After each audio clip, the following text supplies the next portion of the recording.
لازم لما نتجمع انا وسلفتي نعمل العظمة دي. السلام عليكم ورحمة الله وبركاته. ازيكم عاملين ايه؟ يا رب تكونوا بخير.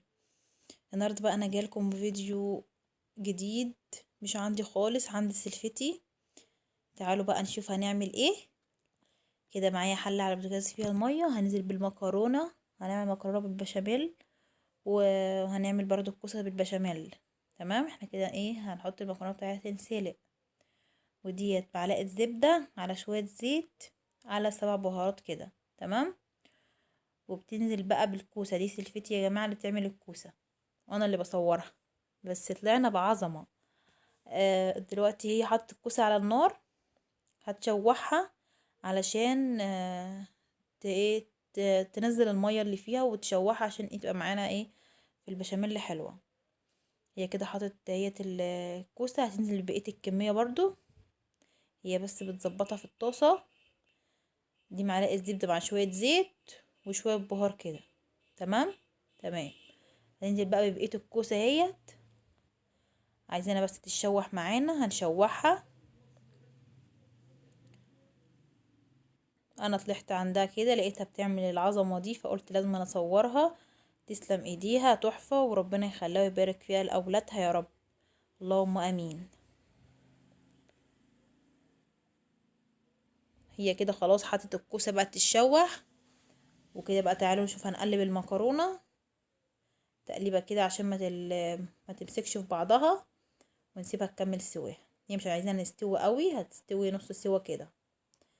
هنا بقى معانا معلقتين زبدة مع شوية من الزيت، وهننزل بقى بالدقيق.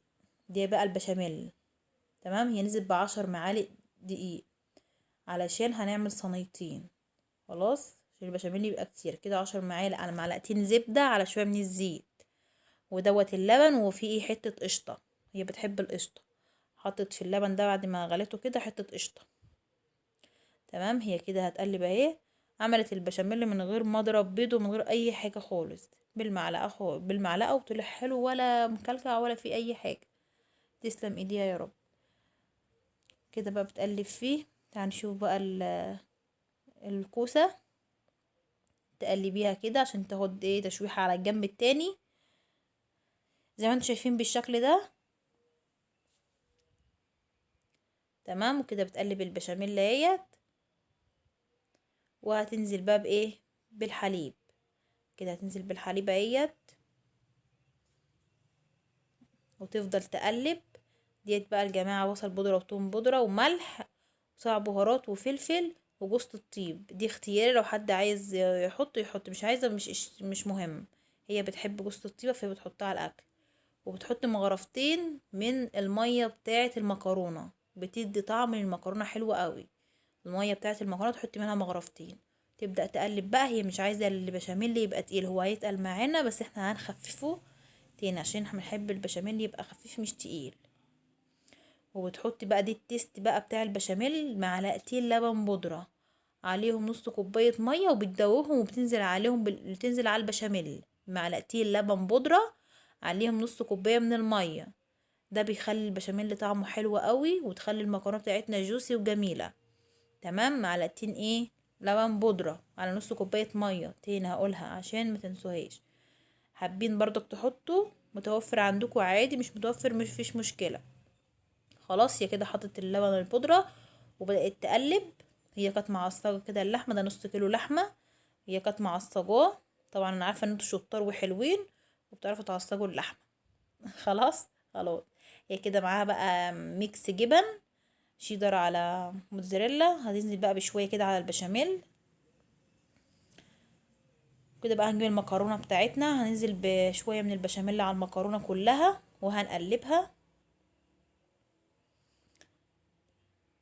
لازم تحطي بشاميل على المكرونة كلها وتقلبيها بالشكل ده.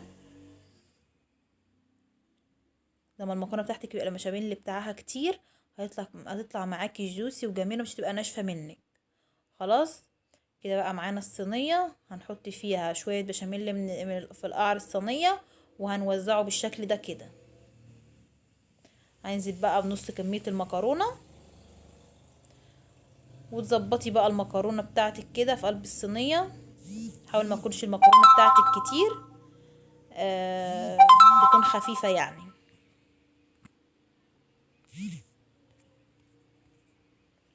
عشان ما تبقاش مكتومة كده وتقيلة، خلي المكرونة بتاعتك خفيفة.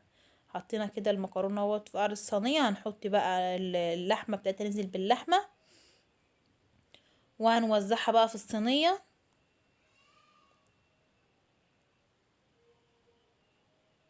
كده. بقى توزع اللحمة في الصينية. ما تنسونيش بقى بلايك وكومنت حلو منكم، بحبكم في الله. كده بقى هتنزل ببقية المكرونة، وهتحط رشة ترش شوية جبنة كده على المكرونة زي ما انتوا شايفينها بالشكل كده. وهتنزل بقى ببقية البشاميل. تحفة، تسلم ايديها، طعمها تحفة وريحتها جبارة. تسلم ايدك يا رب يا ام مصطفى.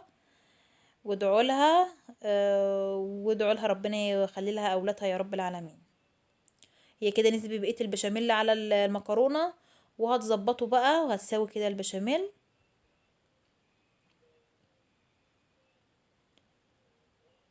زي ما انتوا شايفين بالشكل ده. هنحط على على المكرونه دي، هنحط بردك على الوش جبنه موتزاريلا، ميكس جبن يعني. تمام. دي بقى هنعمل بقى الطاجن ايه، هنعمل الطاجن الكوسه.